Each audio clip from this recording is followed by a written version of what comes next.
This is the NDTV campaign and we demand justice for Kriti Kumari. The murder of a woman in a Bengaluru paying guest facility on Tuesday sent ripples across the country. The whole incident was captured on the CCTV footage. The man seen on your screen shortly, you will see how he stabbed Kriti Kumari, a 24-year-old hailing from Bihar, was stabbed multiple times. Right there, those are the visuals, the horrific scene that unfolded inside a PG in Bengaluru, in Karnataka's Bengaluru, Koramangala. Koramangala is a place where it is always bustling with activities, and this happened right inside a PG when the man entered the PG and stabbed Kriti Kumari, a 24-year-old girl from Bihar. She was stabbed brutally multiple times on head, shoulder and chest, and there you can see after stabbing her, the man rushes out while nobody comes to the rescue of Kriti Kumari. Now this all happened inside a PG, a paying guest facility in Bengaluru's Koramangala. My colleague Pratibha Raman is also now joining me to give more details about this horrific incident. Pratibha, has the accused been identified yet? Well, not yet. The police have been stating that there are three teams that have been formed and all of them are on the manhunt for this accused. And they have also been suggesting that the investigation is going on in full swing. But then this incident happened on Tuesday. But until now, there is absolutely no news about the accused. This raises several questions. One is, like you all already pointed out, yes, Koramangala is one of the most busy areas in Bengaluru. Koramangala is also one of the posh localities here. And to know that such an incident would happen inside a PG accommodation, number one. Number two is the man was allowed inside that women's PG accommodation at around 11 p.m. with no security protocol in place, number two. And number three is the fact that this person randomly walks in, brutally kills a woman and walks away. And nobody was really alert to nab him at the right point in time. These are some of the questions that raises with respect to women's safety in Bengaluru. Time and again, Bengaluru has been speaking about this. The police is yet to answer these questions, but the first one will be, when will this man be arrested? While we ask this question, Pratibha, that when will this man be arrested, this also raises question about the law and order situation. Koramangala is a place where a lot of youngsters live in, and this happened with a woman inside her PG, raises serious alarms about the law and order situation in the area.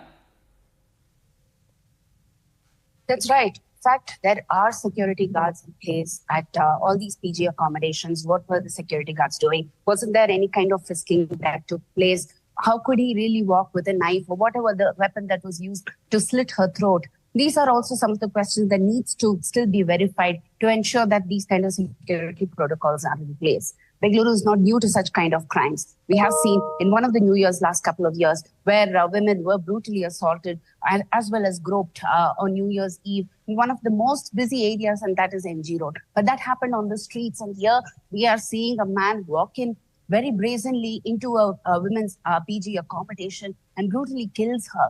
And this has been captured on CCTV footage. Why is it taking so long for the police to arrest this person is also another key question that arises here.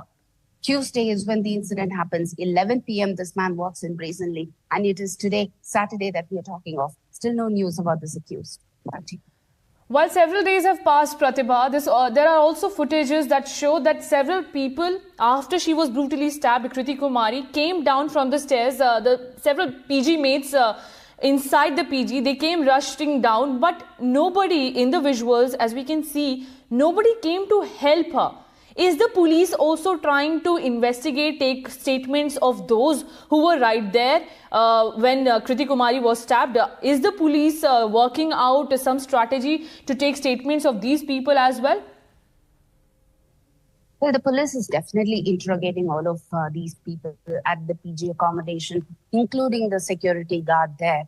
In the meantime, yes, it was shock and horror that was first seen on all their faces there, and they actually did not know what to do. So these people need to be given the kind of a protocol that needs to be put in place the moment such kind of a horror happens. What happens to the defense mechanism of a woman And what happens to the general good Samaritan attitude? These are some of the questions that also arises here in Bengaluru. Time and again, we've been talking about mute spectators there when a crime really happens. And that is exactly what happens at this PG accommodation as well. But one cannot really blame these women because all of them are in shock and disbelief at the first instance of this crime, that they see the woman suffering there, seeking help over there. And the second thing is they immediately make phone calls. Whether they were making the phone calls to the police or the ambulance, these are some of the questions that still needs to be investigated at that point in time. And yes, the police are investigating that right as we speak.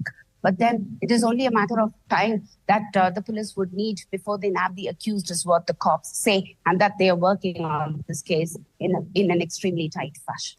As you pointed out several times, Pratibha, that this incident happened on Tuesday. The CCTV surfaced now. 3 days have been passed. Today is the 4th day. There is a lot of pressure on the Bengaluru police. Now NCW has also waded in. They have taken suo motu cognizance, and NCW Chief Rekha Sharma has written to Karnataka DGP seeking a report within 3 days and also pressing for immediate arrest of the accused. Well, this is definitely necessary because we are talking of a woman, a lone woman there who was in that room, in that PG accommodation there, who has been brutally murdered. And it definitely calls for action from all fronts. It's not the onus doesn't just lie on the police, but also with respect to NCW to ensure that every city becomes a safe haven for women. And Bengaluru is not new to such kind of crimes, like I already pointed out. So it becomes absolutely necessary for protocols to be put in place, for security to be put in place, to make sure that every woman feels safe here, because this is one of the most cosmopolitan cities in India. And we are talking of several women who come here to not just work, but also to study here. And PG accommodations become one of the most sought after for all these women who leave their homes, bag and baggage, to step in here, to start a new career or to start a new life. And this is exactly what is met with when it comes to a place like Bengaluru. It's also something that needs to be addressed at this point in time. Back to you. Well, Pratibha, this also raises questions about how the Karnataka police now ensure that places like these are safe for women. Koramangala is a very posh locality. It has a lot of youth coming there. This also raises one more question, that the regulation in PGs is a demand right now, that a man just entered the place, stabbed a woman multiple times and then left. And 3 days have been passed. There are also theories coming in for that now the accused has fled from the state. He might have, fled from the state. He must have hidden somewhere else. So how will the police, there is a lot of pressure on the police as well to nab him quickly. This is the 4th day, and NDTV is also demanding that justice, a speedy justice, should be delivered in the case. That's right. In fact, several times with respect to the previous cases of crimes against women have definitely taken to wake-up calls that were put in place with respect to the police introducing a lot more CCTV cameras across the city, number one. Number two is they also tried to ensure that AI would also be implemented in this case for several investigations to be placed. And the police is hoping that technology would be embraced by the police for a speedy investigation, especially when it comes to women's safety here. And we are talking of crimes against women, whether these kind of technology that have been embraced and adopted by the police would really help in the investigation as well as the process of nabbing the culprit or not. They are examining the CCTV footage, not just across the city, but also across the state, as well as taking the help of other police in other states to ensure that the CCTV footage would be tracked to ensure the movement of this accused and finally lead to the arrest of this man. All eyes are on the CCTV footage, as well as the technology, as well as manpower that can be adopted. Right. And Pratibha, if we speak about the victim, Kriti Kumari, a 24-year-old, do we have any details? When did she shift to this PG? And, where was she working? How did this unfold? Well, as of now, the police have been tight-lipped about the background of this woman as well as the man. All we know is that, yes, they have a CCTV capture of this man and they are trying to find out his whereabouts. But we do know that this woman was in that PG accommodation for some time, had shifted to another place and had gotten back into this PG accommodation. When the interval between her shifting to another accommodation and back are some of the details that still remain unknown. Mainly because the police have been very, very tight-lipped about this matter, and they're saying that once the investigation is on, they wouldn't be able to reveal much details about this. But all eyes are on the moment that the man would be arrested, more details would emerge. Right. And Pratibha, while we, take a look at why did this happen, is there any reason, are there any speculations that what was the motive behind the murder of the 24-year-old? Because clearly we can see it was a targeted killing of 24-year-old Kriti Kumari. He came with a knife, stabbed her multiple times, slit her throat. This was not without any motive, clearly. Well, in fact, the violence and the brutality in which has come, it clearly shows that he did have some kind of a hatred towards this woman. Whether it was this woman that he was particularly targeting or not is also something that needs to be ascertained. The police are yet to clear the motive behind this, as well as the reason behind him working, whether they were known to each other or not. These are some of the details that still remains unclear. But more details would emerge only after the arrest, is what the police have been suggesting. As of now, it's only a speculation that these two could have possibly known each other. Back to you.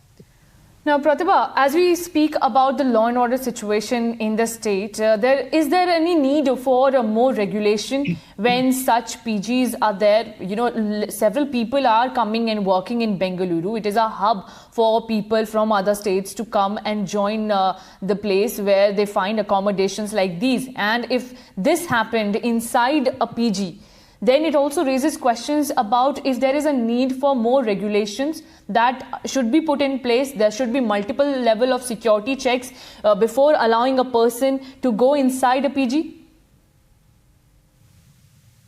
Well, this definitely calls for more regulations and guidelines and security to be put in place as far as PG accommodations are concerned. And not just PG accommodations. We have seen in the past about a woman brutally killed by a cab driver. We have seen incidents in the past where women were groped on the streets. We have seen a woman who was brutally attacked inside an ATM. All of these called for immediate action as well as security that were put in place. But here we are talking about a crime that happens inside a PG accommodation, which is supposedly a very secure place because you have a security guard, you have a warden who is there. And despite all of this, for the man to walk in there at 11 p.m. in the night without any kind of frisking or any kind of security, in fact, the man doesn't even walk in with the food or anything to suggest that this person disguised himself as a food delivery person or a grocery delivery person there. So to keep all of this in mind, definitely guidelines and security needs to be put in place as far as PG accommodations, and not just PG accommodations.